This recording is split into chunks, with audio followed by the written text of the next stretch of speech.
ان الذين كفروا لو ان لهم ما في الارض جميعا، اگر ان کے پاس پوری دنیا کی دولت ہو، ومثلہ، اور اتنی ہی دولت ان کے پاس اور بھی ہو، لیفتدوا بہ، تاکہ وہ فدیہ دے، جرمانہ دے، من عذاب یوم القیامہ، قیامت کے عذاب سے بچنے کے لیے، ما تقبل منہم، ان سے قبول نہیں کیا جائے، وَلَهُمْ عَذَابٌ أَلِيمٌ، اور ان کے لیے دردناک عذاب ہے۔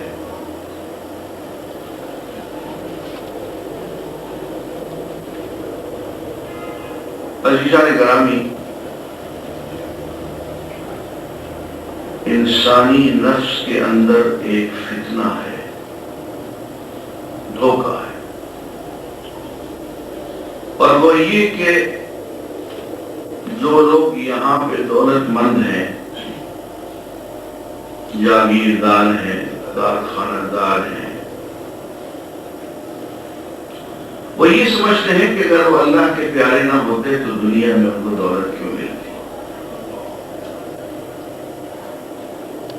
اگر اللہ نے دنیا میں ان کو نوازا ہے، اقتدار دیا ہے، کرسی دی ہے، دولت دی ہے، جائیدادیں دی ہیں، تو آخرت میں بھی اللہ ہم کو دے گا۔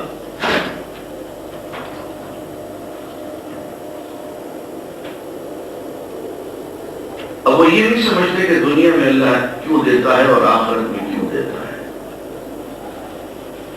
دنیا میں اللہ تعالیٰ جو کچھ دیتا ہے وہ بطور امتحان کے دیتا ہے، آخرت میں اللہ تعالیٰ جو کچھ دیتا ہے وہ بطور انعام کے دیتا ہے۔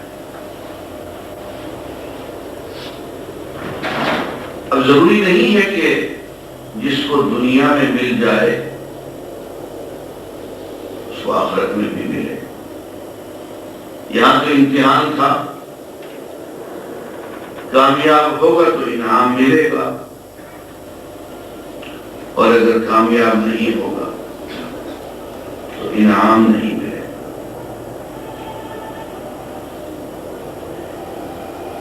فرمایا کہ یہاں اگر ہم نے اتنا دے رکھا ہو، اتنا دے رکھا ہو کہ دنیا کی ساری جائیداد ایک ہی شخص کو دے دیں اور اس سے بھی دگنا دے دیں، اور وہ یہ سمجھے کہ بچ جائے گا، اور یہ ساری دے دے گا کہ کسی طرح سے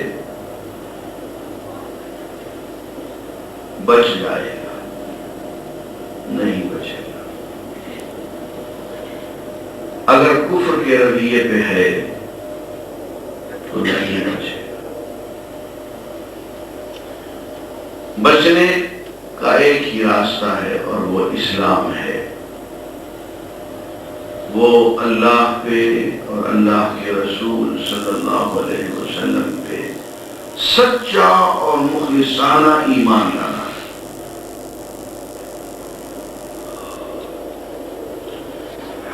یریدون ان یخرجوا من النار وما هم بخارجین منها، دوزخ میں گرا دیے جائیں گے اور وہاں پہ بھی میل ملاپ کی کوشش کریں گے،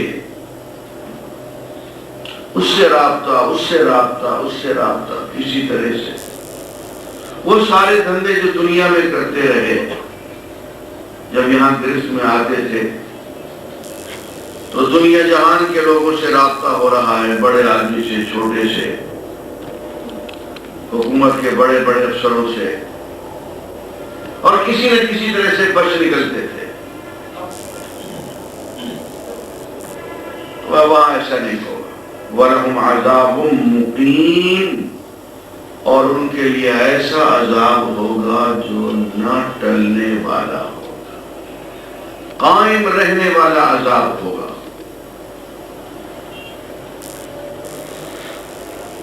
عزیزان گرامی، اب اس کے بعد ایک ایسا موضوع آ رہا ہے جس پہ ہمیں سیر حاصل بحث کرنی ہوگی اور آپ کو پوری توجہ کرنی ہوگی۔ والسارق والسارقة فاقطعوا أيديهما۔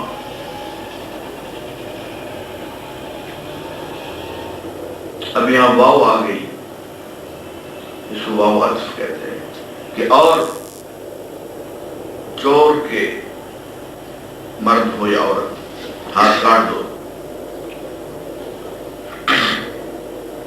معلوم ہوتا ہے کہ اس سے پہلے سزاؤں کا ذکر ہو رہا تھا، وہ کیا تھا؟ وہ یہ تھا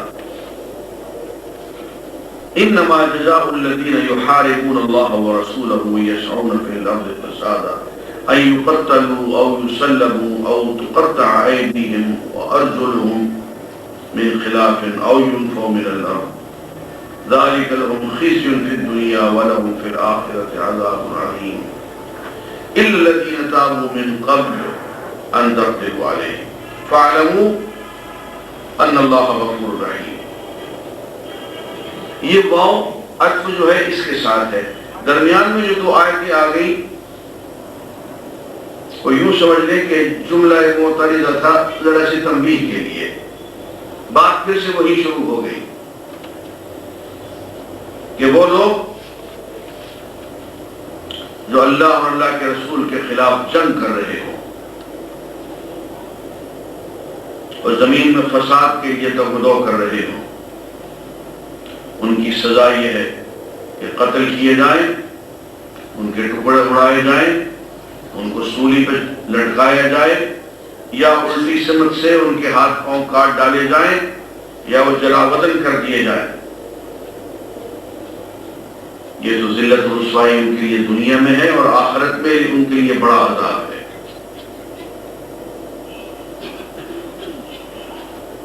میں نے گزشتہ درس میں اس کی تفصیل کر دی تھی کہ یہ چار سزائیں ہیں: قتل، سولی پہ چڑھانا، ہاتھ پاؤں کاٹنا، جلا وطن کرنا۔ یہ فساد پھیلانے کے لیے یا ایک اسلامی نظام برپا ہو، اس نظام کو ختم کرنے کے لیے، اس میں رخنے ڈالنے کے لیے۔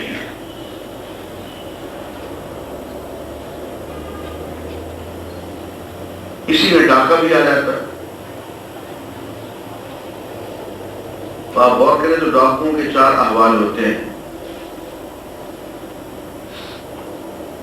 ڈاکہ ڈالنے آئے، کوشش کی، مال تو نہیں ملا، لیکن لڑائی میں کسی کو قتل کر کے چلے گئے۔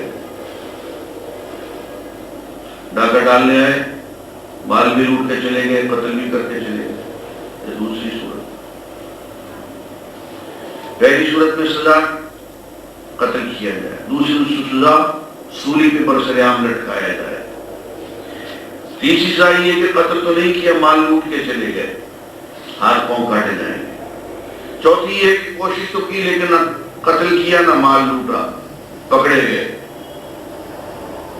جلا وطن کیا جائے۔ اور اس میں ایک اہم بات یہ فرمایا کہ وہ اِلَّا الَّذِينَ تَابُوا مِن قَبْلِ أَن تَقْدِرُوا عَلَيْهِمْ۔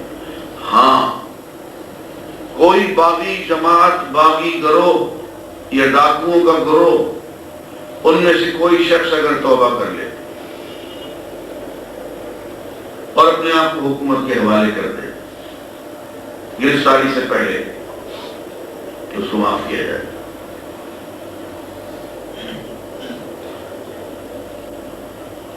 مدینہ منورہ میں علی اسدی کے نام سے ایک ڈاکو تھا، وہ کہیں ڈاکہ ڈالنے گیا تو آگے سے تلاوت ہو رہی تھی، یا عبادی الذین اسرفوا علی انفسہم لا تقنطوا من رحمت اللہ ان اللہ یغفر الذنوب جميعا۔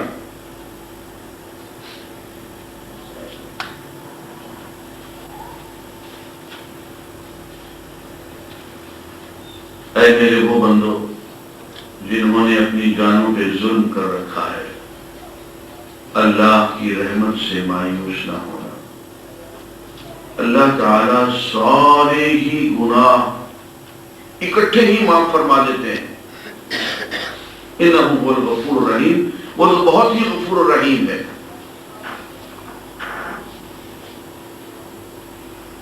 اب آئے تو تھا ڈاکہ ڈالے، تھا عرب، کانوں میں پڑ گئی یہ آیت، تو پڑھنے والی سے کہتا ہے کہ یہ آیت پھر سنا، اس نے پھر سنائی، کہتا میں ڈاکے سے توبہ کرتا ہوں، اور سیدھا حضرت ابو ہریرہ رضی اللہ تعالیٰ عنہ کی خدمت میں حاضر ہو گئے۔ ابو ہریرہ حضور کے صحابی تھے، اس وقت مروان بن حکم گورنر تھے مدینہ کے۔ ابو ہریرہ اس ڈاکو علی اسدی کا ہاتھ پکڑ کے مروان بن حکم کے ہاں چلے گئے اور یہ آیت پڑھی اِلَّا الَّذِينَ تَابُوا، یہ پوری آیت، اور آخر میں اِلَّا الَّذِينَ تَابُوا مِن قَبْلِ أَن تَقْدِرُوا عَلَيْهِمْ، تمہارے گرفتار کرنے سے پہلے اگر وہ گرفتاری دے دے پھر تم سزا نہیں دے سکتے۔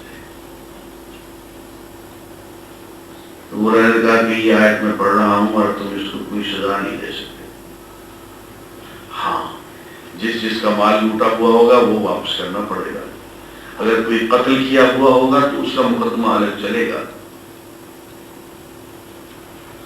یہ ساری آیت پڑھنے کے بعد درمیان میں آ گئی آیت اتقوا اللہ وابتغوا الیہ الوسیلہ، یہ آیت بطور تنبیہ کی آئی۔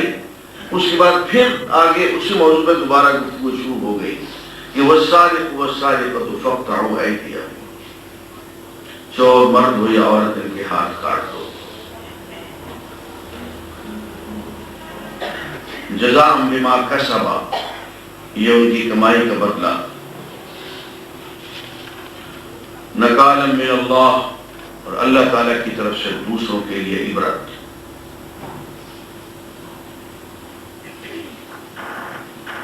عزیزان گرامی، اب اس آیت میں حکم تو بڑا سیدھا سیدھا ہے کہ چور مرد عورت کے ہاتھ کاٹ دو،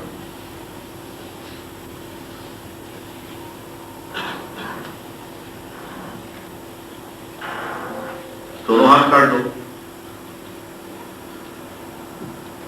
ایک ہاتھ کاٹ دو، منشا کاٹ دو، دایاں بایاں، کہاں سے کاٹو؟ یہاں سے، یہاں سے، یہاں کونی سے، یہاں کندھے سے۔ قرآن میں تو اس کا کوئی ذکر نہیں، کیسے عمل کریں گے؟ اگر تو منکر حدیث ہے تو پھر تو چکر میں آ گئے نا۔ اگر سنت سے انکار ہے، جیسے کہ ہمارے بھائیوں کو اصرار ہے کہ ہم حدیث نہیں مانیں، تو اس قرآن کی آیت کو کون سمجھائے گا؟ پہلی بات یہ ہے کہ فَاقْطَعُوا أَيْدِيَهُمَا، ان کے ہاتھ کاٹ دو، پتہ چلتا ہے دونوں ہاتھ کاٹ دو۔ لغت یہ بتا رہی ہے ایدی جمع ہے ید کی، اس کا اگر ترجمہ کیا جائے تو یہ ترجمہ ہوگا کہ دونوں ہاتھ کاٹ دو، اور یہ بھی نہیں بتایا کہاں سے کاٹو۔ کوئی بیٹھا ہو جابر کی سنو، قرآن تو دونوں ہاتھ کاٹے گا اور کندھے سے کاٹے گا، چھٹی کرو جاؤ، قرآن یہ کہتا ہے، میں کسی اور کی نہیں مانتا۔ اگر قرآن کی ڈکشن پہ چلا جائے، لغت پہ چلا جائے، تو اس آیت کا ترجمہ یہ بنے گا فَاقْطَعُوا أَيْدِيَهُمَا، چور مرد ہو عورت، ان کے ہاتھ دونوں کے دونوں کندھوں سے یہاں سے کاٹ دو۔ لیکن عزیزان گرامی، اسلامی قانون صرف قرآن کا نام نہیں ہے، اسلامی قانون قرآن مجید کے ساتھ حضور اکرم صلی اللہ علیہ وآلہ وسلم کی معلمی کا نام بھی ہے کہ آپ نے کیا سکھایا، یہ آیت کا مفہوم کیا ہے۔ اب اس ایک آیت میں اتنے مفہوم ہیں کہ اب میں جو آپ کو بتاؤں گا آپ بھوچکے رہ جائیں گے کہ آیت میں تو یہ سب باتیں نہیں ہیں، ڈاکٹر صاحب آپ کہاں سے بتا رہے ہیں؟ اور اگر وہ باتیں نہ ہوں تو اس آیت سے بڑی ظالمانہ آیت کوئی نہیں ہے۔ نعوذ باللہ، نعوذ باللہ، کہ کوئی کسی کی اٹھنی اٹھا لے اس کا ہاتھ کاٹ دو اور دونوں کاٹ دو۔ چوری تو ہے نا، کھ دیوی چوری تھے، لاکھ دیوی چوری، چور کے ہاتھ کاٹ دو۔ اب کوئی میرا قلم اٹھا کے لے جائے، ہاتھ کاٹ دو۔ کوئی بھوکا ہے کسی کی روٹی اٹھا لے، ہاتھ کاٹ دو۔ ملک میں قحط پڑا ہوا ہے، لوگ بھوک سے مر رہے ہیں، چوری کرنے میں مجبور ہے، اور کوئی بھوک سے مرتے مرتے کسی کی روٹی اٹھا لے، ہاتھ کاٹ دو۔ قرآن تو یہی کہہ رہا ہے نا۔ لیکن دوستو، جائے استاد خالی است، معلم کی جگہ خالی ہے۔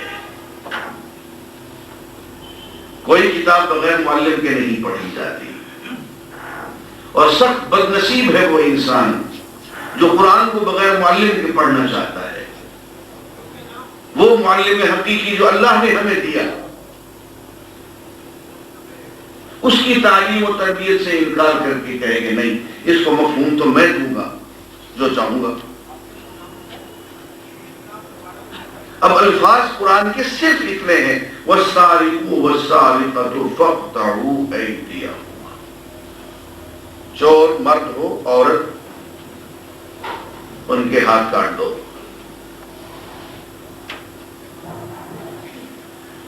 اب اگر لغت کے مفہوم پہ چلو گے تو مارے جاؤ گے۔ اکنی کی چوری پہ دونوں ہاتھ کندھوں سے کٹ جائیں گے۔ لیکن حضور اکرم صلی اللہ علیہ وسلم کا جو عمل ہے اور آپ کی جو تعلیم ہے، اب میں وہ بیان کرتا ہوں۔ چور مرد ہو یا عورت، اس کے ہاتھ کاٹ دو، دونوں نہیں، ایک ہاتھ، کندھے سے نہیں، یہاں سے، اس جگہ سے۔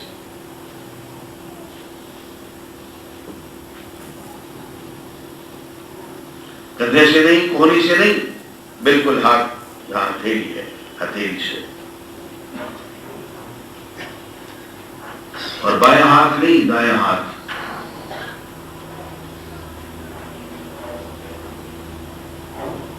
اور وہ شخص جو خیانت کرے، اس کے ہاتھ نہیں، جو چوری کرے۔ ایک شخص نے خیانت کی، اپنے پاس مال اس کے پاس رکھا، اسے کچھ تو واپس کیا، کچھ درمیان میں سے لڑکا لیا اس نے۔ فرمایا لا قطع علی خائن، خیانت کار کے ہاتھ نہیں کاٹے جائیں گے اس چور کے۔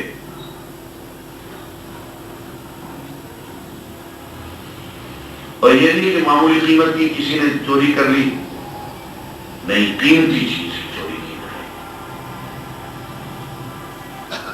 جنگی سامان میں ایک ڈھال ہے، اس کی قیمت کم از کم ہو، اس سے کم کی قیمت کا ہاتھ نہیں کاٹا جائے۔ اور پھر حضور نے فرمایا کھانے کی کسی چیز پہ ہاتھ نہیں کاٹا جائے، پھل پہ، ترکاری پہ، کسی چیز پہ، غلے پہ، کھانے کی کوئی چیز ہے، کوئی کہیں سے اٹھا لے۔ اور فرمایا کہ پرندے کی چوری پہ بھی ہاتھ نہیں ہوگا۔ بیت المال سے چوری کر لے کوئی شخص، بیت المال تو پوری قوم کا مال ہے نا، اس میں چور کا بھی حصہ ہے، ہاتھ نہیں کرے گا۔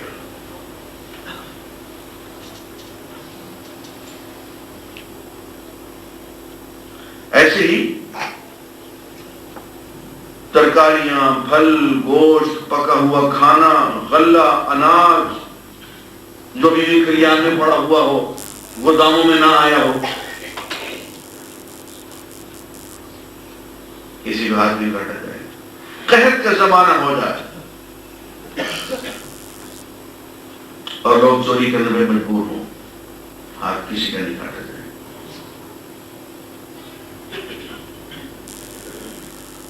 یعنی ہاتھ کاٹنے کے لیے جو بنیادی شرطیں ہیں وہ 7 ہیں، جو کوئی بھی قرآن کی آیت میں مذکور نہیں ہے اور حضور اکرم صلی اللہ علیہ وسلم کے عمل سے ثابت ہوتی ہیں۔ پہلی بات یہ کہ معمولی قیمت کی چیز پہ ہاتھ نہیں کاٹا جائے۔ دوسرا یہ کہ وہ مال جو غیر محفوظ ہو، آپ کی کوئی چیز آپ نے سڑک پہ رکھ دی ہے، آپ نے اپنی کتابوں کا سارا سٹاک سڑک پہ لگا دیا ہے، ابھی غیر محفوظ ہے، کوئی اٹھا کے لے جاتا ہے، ہاتھ نہیں کاٹا جائے۔ وہ مال جس میں آپ شریک ہیں، ایک مال گودام ہے، اس میں آپ کا بھی مال ہے، آپ کا بھی مال ہے، دونوں مشترک ہیں، اس میں شراکت ہے کاروبار میں، ایک آدمی اٹھا کے لے جاتا ہے، باقاعدہ چوری کر لیتا ہے، اس میں ہاتھ نہیں کاٹا جائے۔ چوری کرنے والا نابالغ ہے، 15 سال سے پہلے کوئی سزا نہیں ہے، کسی پہ کوئی حد نہیں ہے، یہ مجنون ہے، پاگل ہے، کوئی حد نہیں۔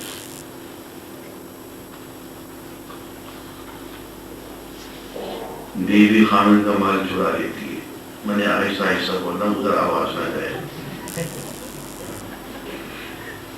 خامن بیوی کا مال چرا لیتا ہے، گھریلو ملازم گھر میں رہنے والا اگر مال چرا لیتا ہے، جس کو روز آپ چوری کا موقع دیتے ہو، ہاتھ نہیں کاٹا جائے۔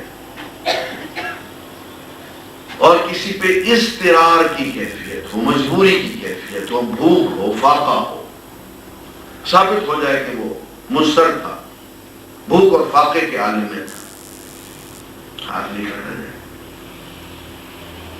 اور یہ سزا دینے کے لیے ایک شرط یہ بھی ہے کہ دارالسلام ہو، اسلامی ملک میں یہ سزا دی جائے گی، غیر اسلامی ملک میں نہیں دی جا سکتی، کون دے گا وہاں؟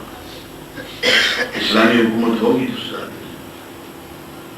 اب یہ اتنی ساری باتیں میں نے آپ کو بتا دی ہیں، السارق والسارقۃ فاقطعوا ایدیہما، شرع میں اتنی ساری شرائط، اگر یہ نہ ہو تو آپ کے لیے یہ آیت جو ہے عذاب الہی بن جائے۔ اسی لیے میں کہتا ہوں کہ کوئی آیت آپ حضور اکرم صلی اللہ علیہ وسلم کے حوالے کے بغیر جب پڑھیں گے تو بہت بڑی آفت میں